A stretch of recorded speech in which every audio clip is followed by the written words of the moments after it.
காவியா வந்துச்சு. காவியா வந்து பிரியாணி வந்து சும்மா ஓடுது பாருங்க. பிரியாணி பைத்தியம். அக்கா மேல உள்ள பாசத்துல இல்ல, பிரியாணி மேல உள்ள பாசத்துல போயிருக்காங்க.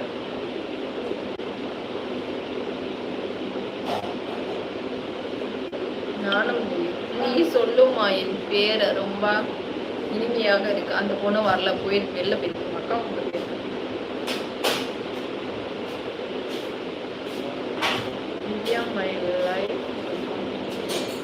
உன்னோட பாசமா கூப்பிட ஓடி வந்துச்சு மட்டும் ரொம்ப நேரமா பிரியாணிக்காக வெயிட் பண்ணிட்டு இருந்துச்சு. வேகமா ஓடி போய் அப்படியே பாசத்துக்கு பிரியாணி